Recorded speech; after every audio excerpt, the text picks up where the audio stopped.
Have you ever caught yourself in that moment of quiet reflection, wondering why you can't seem to value yourself the way others seem to value themselves?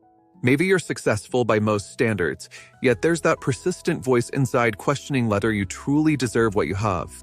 Or perhaps you've noticed how quickly you dismiss compliments, while criticism seems to stick like glue. If you're not alone, you're not alone. Today, we're diving into something that affects even the most accomplished among us, the complex journey of developing genuine self-worth in a world that often sends mixed messages about our value. What makes self-worth particularly fascinating is how it shapes nearly every aspect of our lives, from our relationships to our careers, yet we rarely discuss its deeper mechanisms. Most advice skims the surface, just love yourself, without acknowledging the layers of conditioning and experience that have brought us to where we are. By the end of our time together, I want to share perspectives on self-worth that go beyond the typical self-help platitudes and address the quieter, more nuanced struggles that many of us face but few openly discuss. Let's begin with understanding what self-worth actually is and what it isn't. Self-worth isn't about achievement or comparison. It's not your resume, your relationship status, or the number in your bank account. At its core, self-worth is the fundamental belief that your value as a human being, not for what you do, but simply for who you are. It's the quiet confidence that remains even when everything else is stripped away. Many of us have been taught, explicitly or implicitly, that our worth must be earned or proven. We internalize the idea that we must constantly achieve, please others, or meet certain standards to deserve respect and care, even from ourselves. This conditioning often begins in childhood, but becomes more complex as we navigate adulthood. What's rarely discussed is how this learned behavior becomes a lens through which we interpret every experience. When our work is contingent on external factors, we're constantly scanning for evidence that confirms or challenges our value.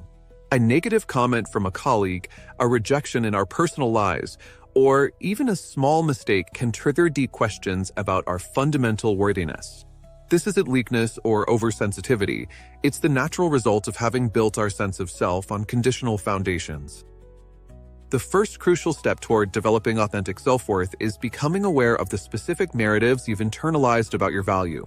These stories vary widely between individuals, but common themes include believing you're only as good as your last accomplishment, feeling you must earn love through caretaking or self-sacrifice, or believing that perfection is the price of acceptance. Take a moment to reflect. What do you believe you need to do or be to deserve respect, love, or even your own approval? Where did these beliefs originate? Understanding the source of these narratives, whether they came from family dynamics, cultural messages, or difficult life experiences, doesn't immediately change them, but it creates the necessary distance to begin questioning their validity.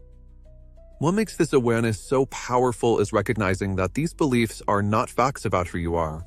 They're interpretations that you've been carrying, often for decades, without realizing you have the authority to challenge them. The simple act of naming these beliefs begins to loosen their grip. The second element in developing authentic self-worth involves a fundamental shift in how you relate to yourself. Most of us speak to ourselves in ways we would never speak to someone we care about. We're harsh critics, unforgiving judges, and reluctant supporters of our own humanity. A practice that transforms this dynamic is what psychologists call self-compassion, treating yourself with the same kindness and understanding you would naturally extend to a good friend. This isn't about making excuses or lowering standards. Rather, it's about responding to your struggles, failures, and imperfections with warmth instead of judgment. When you make a mistake, instead of the usual internal dialogue of, "I'm such an idiot," or "I can't do anything right," try speaking to yourself as you would to someone you care about. "This is really difficult right now. That mistakes are part of being human. What can I learn from this?" This small shift in internal dialogue creates a foundation of safety from which genuine self-worth can develop. What's particularly powerful about self-compassion is that research consistently shows it leads to greater emotional resilience, motivation, and personal accountability, not less.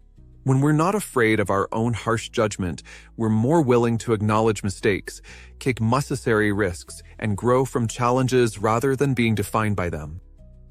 Before we continue exploring how to build lasting self-worth, I want to take a moment to speak directly to those of you who've been finding value in these insights. If you appreciate content that goes beyond surface-level advice and explores the deeper aspects of personal development, I'd be grateful if you'd consider subscribing to this channel and hitting the notification bell. Your subscription helps support the creation of more nuanced conversations like this one, where we can explore the complexities of being human together. Now, let's continue with our discussion. The third crucial element in developing genuine self-worth is establishing boundaries that reflect your inherent value. Boundaries are essentially statements about what you will and won't accept from others, and may communicate clearly that your needs, feelings, and time matter. For many of us, especially those who felt their worth on being helpful or accommodating, setting boundaries can feel selfish or uncomfortable. But paradoxically, healthy boundaries are essential for genuine connection and contribution. When you consistently override your own needs to please others or avoid conflict, you're reinforcing the belief that others' needs matter more than yours, that your worth is conditional on what you provide. This pattern not only depletes you, but ultimately damages relationships by breeding resentment and preventing authentic connection. Learning to say no when necessary, expressing preferences, and communicating when someone has crossed a line are all ways of practicing the belief that you matter. Initially, this might feel uncomfortable or even frightening, particularly if you've built relationships around always being available or accommodating. But with practice, you'll discover that most healthy relationships not only survive your boundaries, but become stronger because of the authenticity they create. What's rarely discussed about boundaries is that they're not just about saying no, they're about creating space for a more genuine yes. When you honor your limits, you bring your full presence and authentic self to what you do choose to engage with. This creates relationships and commitments based on genuine choice rather than obligation, which ultimately serves everyone involved. The fourth and perhaps most transformative aspect of building self-worth involves shifting from validation-seeking to value-aligned living. Many of us have become experts at reading the room, adjusting ourselves to gain approval, and measuring our success by external feedback. While responsiveness to others is valuable, constantly seeking validation keeps us tethered to others' perceptions rather than our own internal compass. Developing self-worth requires identifying what genuinely matters to you, your core values, and gradually orienting your choices around these internal guideposts rather than external approval. This might mean pursuing work that feels meaningful rather than impressive, expressing opinions that are authentic rather than popular, or making choices that honor your needs even when they disappoint others. What makes this shift particularly challenging is that it often involves periods of discomfort as you learn to trust your own judgment and tolerate disapproval. You may find yourself asking, if I'm not making everyone happy, if I'm not meeting every expectation, who am I? This discomfort is not a sign that you're doing something wrong. It's evidence that you're growing beyond conditional worth towards something more sustainable. The final component I want to discuss is what I call compassionate accountability.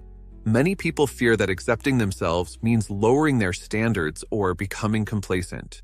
But genuine self-worth isn't about exempting yourself from responsibility.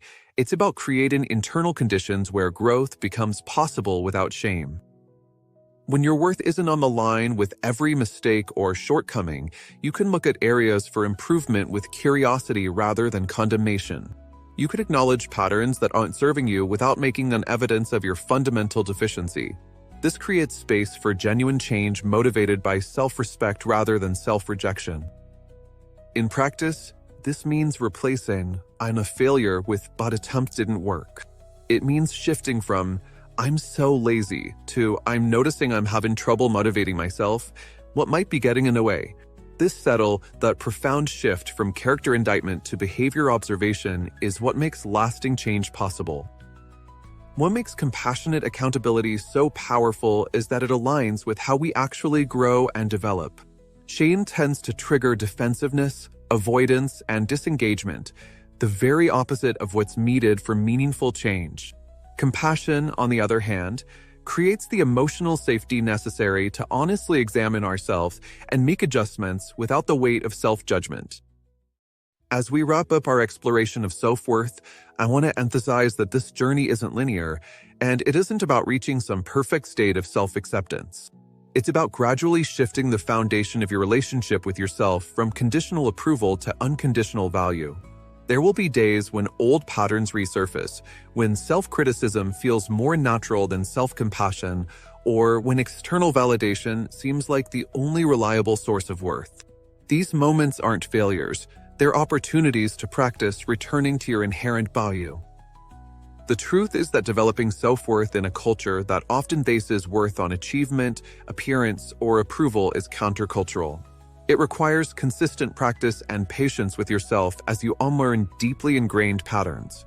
But with each small choice to question limiting beliefs, treat yourself with compassion, set healthy boundaries, align with your values, and hold yourself accountable with kindness, you build a more stable foundation from which to live.